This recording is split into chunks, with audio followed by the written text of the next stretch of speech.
small community gallery, such as the one run by Lake Macquarie Council, relies heavily on volunteer support. The gallery has, in fact, only one professional staff member, its director, Laura McLeod.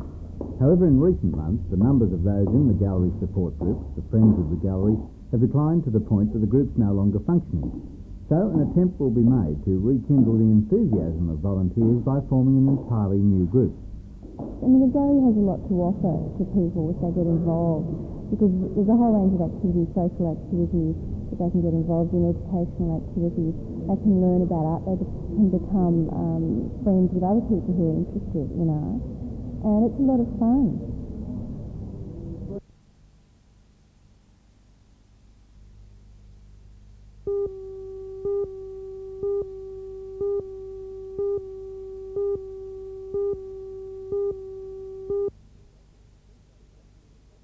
This annual speedboat racing, conducted on Lake Macquarie, just off the Royal Motor Yacht Club at Toronto over the long weekend, is always a big and popular event. Regatta organiser Phil Fallon says all is in readiness for another spectacular. Looks like we'll have roughly 85 boats this year, which is exceeds last year and the prior year before that. The same categories and the same events? Much the same events. Little Angel 2. This year we've got the final in his sight. He's not going to let us with the yellow flag with one lap to go. That would be a good winner in the Northern District Finals. Up 120 mile an hour. Obviously the Western Australia will be favourite for that one. I'm tipping either David Rose and Angel 2 or perhaps another outboard, which is called Blondie from Tamworth. So where many sports these days tend to be levelling off because of costs and the economy generally, powerboating tends to be on the increase in popularity. Why do you think that? I think mainly because a lot of clubs now are putting on spectaculars where they've got a certain amount of prize money. Like for instance, we've got $6,500 for this weekend in prize money.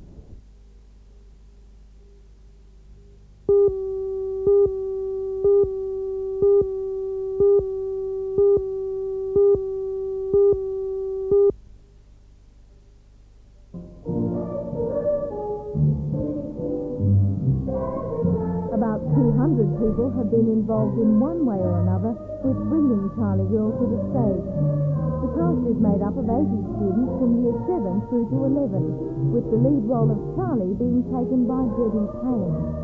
The orchestra is a joint staff-student effort, and teachers and pupils have also joined forces behind the scenes. It is easy to see that a great deal of work has gone into the production, but it is work I am sure the school feels is worthwhile.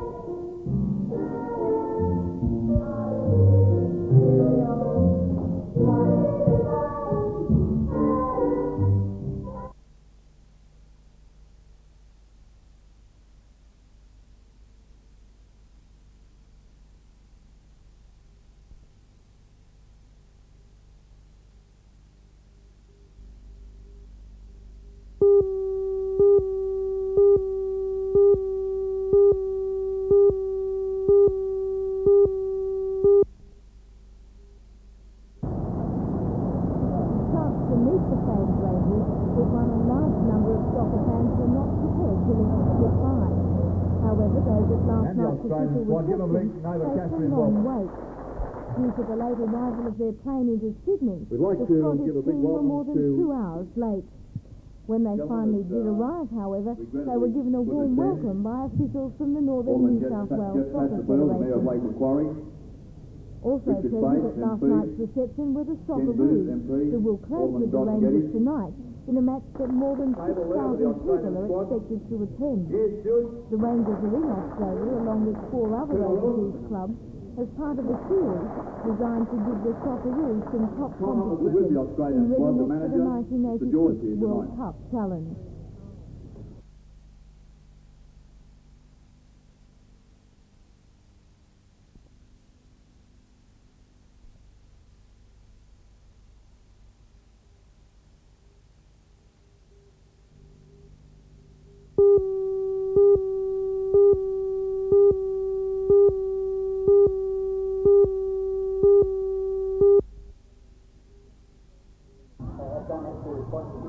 In the 2-match matches preceding the big playoff, Lakes United met Macquarie United in the under-14 Tewkesbury Cup.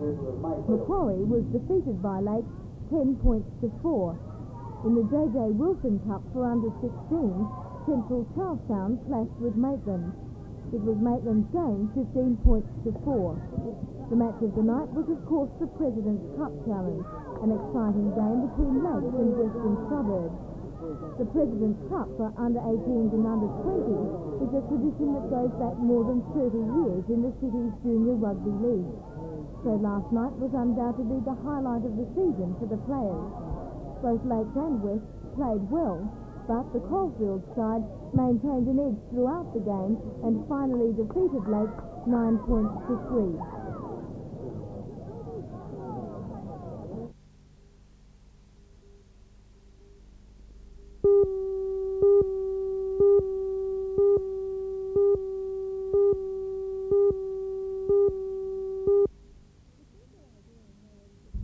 The central idea in No Exit is that hell is not fires and physical tortures, but simply that hell is other people. To dramatise this idea, 3 people are seen after their deaths, locked in a room from which there is no escape, no exit, and no release from each other's company, as they alternately support and torment each other and themselves. Teresa Conicello's production for the drama department is set in the stark surroundings of Studio C here at NBN, and before I saw the production, I thought this seemed an excellent way of showing the sterility and emptiness that the characters face. But on a viewing, the wide expanse of staging area makes the plays too diffuse. Passions are either minimised or lost, and the sheer impact of the set seems to weigh down and flatten the production. No Exit brings together 3 of Newcastle's most experienced young actors, Timothy Rastos, Richard Davies and Natalie White, and they all acted with great control and commitment. Thus, I couldn't help thinking that this most difficult play needs actors of more experience, more maturity and more range, but still, that's not their fault. I suppose my main feeling about No Exit is that it's a very honest and deeply thought-out production. I just wished it had grabbed me more.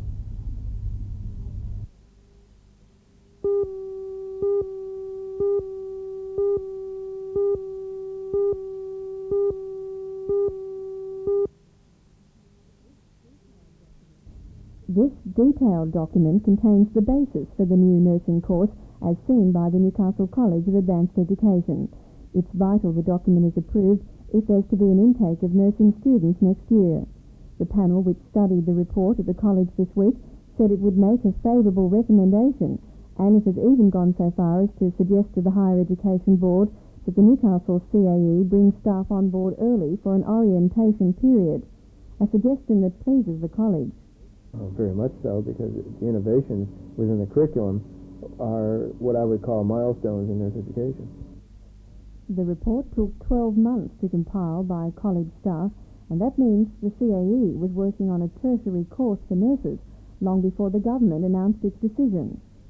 The college started working on it almost a year ago, and that was some foresight, I'd say, by the principal, who at that time saw a need for the hiring of somebody on a secondment basis to develop the program. This is prior to the announcement by the Minister of Health. Do you think it's paid off? Oh, most certainly. We've put something together in diligence and in a very, very complete manner without rushing it. Meanwhile, the CAE has yet to address other problems associated with the new course, including the possible conversion clause for nurses in training at the moment. Due to the level of inquiries in the community at the moment, the CAE is preparing an information pamphlet which should be available soon to career advisors.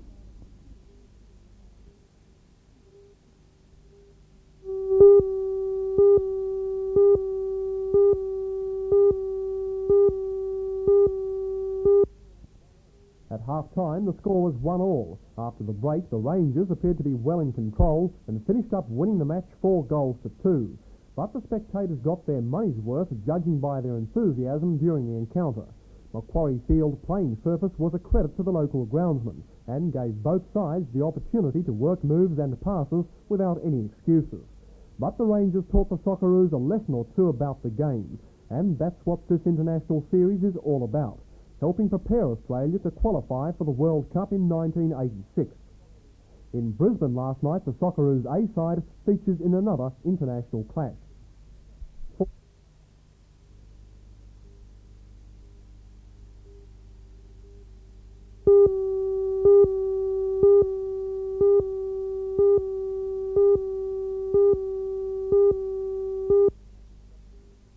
This is something just a little bit different for the gallery, and from the exhibition's opening today, the leather craft attracted immediate interest.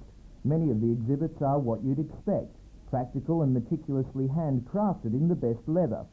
So it's the impractical and the fantastic that really grabbed the eye. The collection was pieced together for the first National Leather Conference, held in Canberra last July, and has since shown throughout the nation, most recently in Perth. The collection is not intended to show all the varied styles of leathercraft in Australia, just some of the best. Modern craftsmen can mould leather into almost every form, and this is best illustrated by the surreal musical instruments of Tasmania's Gary Greenwood. Stars of the exhibition, though, are the clothes of Jenny Bannister and the infamous Madame Lash. Bannister's fashions often appear in glossy magazines, but here she has elevated a popular trend to art. Madame Lash, whose real name is Gretel Pinniger, succeeds in raising eyebrows with her bondage clothes. When she first began creating them 10 years ago, Madame Lash attracted huge publicity, but the apparently satirical and humorous intention of the clothes was mostly misunderstood. The public will be able to decide for itself when the exhibition ends on July the 8th.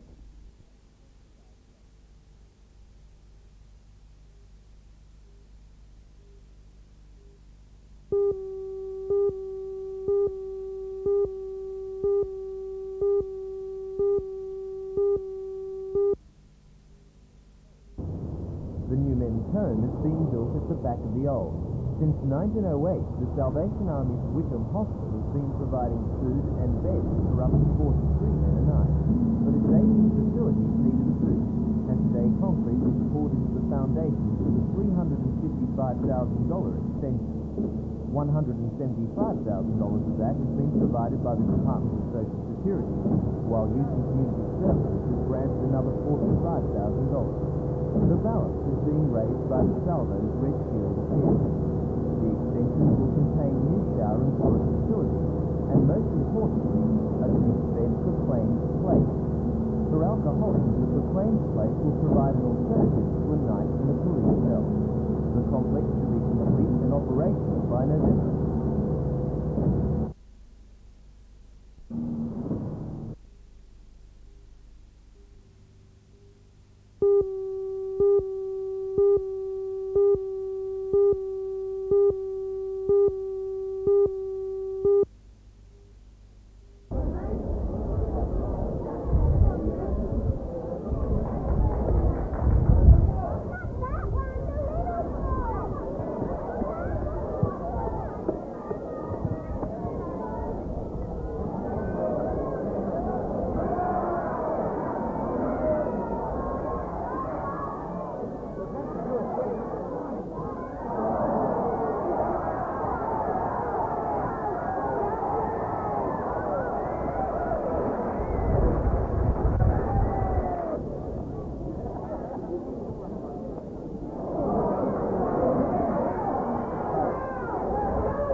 Riders ready, pedal 6.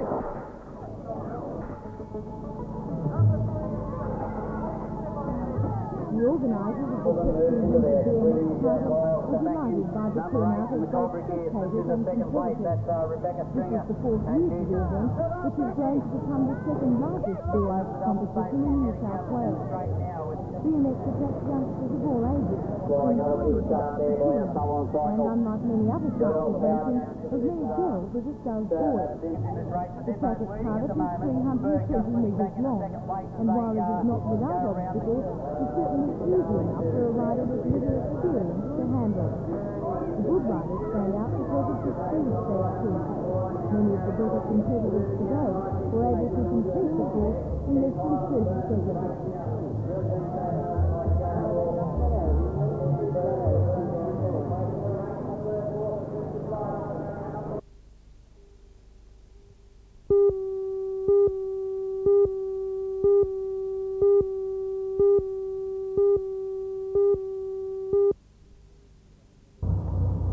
Tram number 1744 saw service in Sydney prior to 1960. It was snapped up by the Newcastle Tramway Museum and stripped for spare parts. The museum has a number of trams from Sydney and Melbourne being renovated at one time. But instead of putting a torch to the old steel and timber passenger vehicle, it was decided to offer the tram to Gateshead Public Schools. The only problem was getting it there from the storage site at Warrabrook. So a train was donated by Structural Trains, and Les Worth offered his truck for the morning. Moving of this tram today signals the start of a pull-out by the Newcastle Tramway Museum from the Warrabrook site. It had been hoped to establish a fully operational line and museum here at the residential area, but those plans have now been scrapped. The museum is still looking for a permanent site. A number of possible places have been suggested. The museum would like to set up a fully operational line in Newcastle's East End as part of the harbour foreshore development. Other possible sites are being investigated at Lake Torres, Minhai and Grahamstown. This morning the train lifted 1744 into its new resting place at Gateshead. The school will paint and repair the old tram and use it as an activity shed in the playground.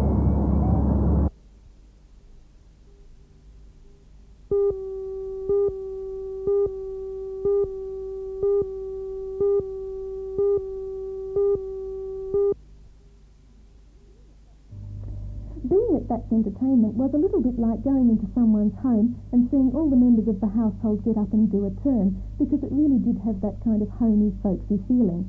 Now that's a really nice atmosphere to create, but in this instance it also meant that we saw some of the less talented members of the family, and at times that was a little bit painful. I can really understand the desire to get as many club members as possible on the boards, but some of them were given solo numbers that their voices didn't deserve, and in the chorus numbers some of them looked a little bit uncomfortable. Well, I think Amanda Helmers and Gary Reynolds, the co-directors, could have been just a little bit more ruthless in their choices, but they kept the big and bright shows going at a well-judged pace, and there was plenty of energy and enthusiasm, which is always endearing. Best of the performers on the night were Graham Hands, who did a very pleasant version of Get Happy, Glenn Saunders, who led a rousing if somewhat too hearty country and western segment, a wonderful magic turn from Michael Single, and co-director Amanda Helmers wearing her other hats as dancer, singer and choreographer. She held many a number together by the force of her personality. Well, I suppose it doesn't do to be too critical of a show like this, since the NDAC members obviously wanted to enjoy themselves and entertain their many faithful followers, and I'm sure they achieved both of those aims.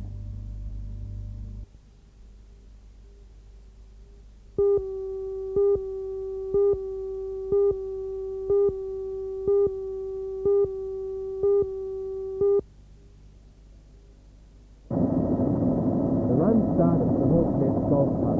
Many members of the local community took part, with their entry fees going to the local football club and the surf club. The runners headed over the singing bridge, through Tea Gardens to the Lions Park Lookout and back, a distance of 12 kilometres. A shorter run of 5 kilometres was held in conjunction with the longer event, with many competitors just happy to finish the course. In the longer race, Mike Beastie of Newcastle was a clear winner, finishing in 40 minutes 26 seconds, more than a minute and a half ahead of Tim Milne of Dingle Bay, just across Port Stephens. Albert Mumia of Newcastle University was third.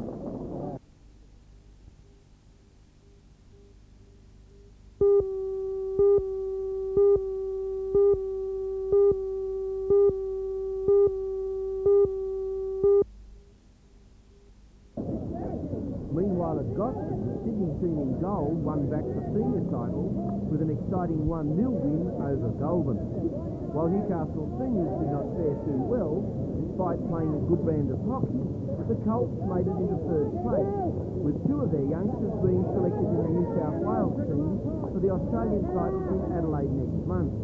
Goalkeeper Stuart Keeling is certainly following in Dad's footsteps. The other is Scott Fitzpatrick. Institute of Sport coach and a member of Australia's champion team, Terry Walsh, spoke to me at the final. There are many different styles in hockey. It's very similar, I suppose, to soccer in that you can have an attacking style or a defensive style. We call the defensive style a European type setup, whereas Australia really plays a fast, open running style of game. Does that put us on a good footing for Los Angeles? Well, yes, we've got fairly good form in recent months. We've won a few tournaments. Certainly in the last 18 months, we've won all the tournaments in actual fact that we've been involved with, which is the best you can do, I suppose, at world level. But that doesn't necessarily mean all that much when you come to the Olympics. Is that the one you want, the Olympic gold medal? Well, sure. I mean, I'd love to have an Olympic gold medal just the same as everyone else. It'd be a big thrill for all of us.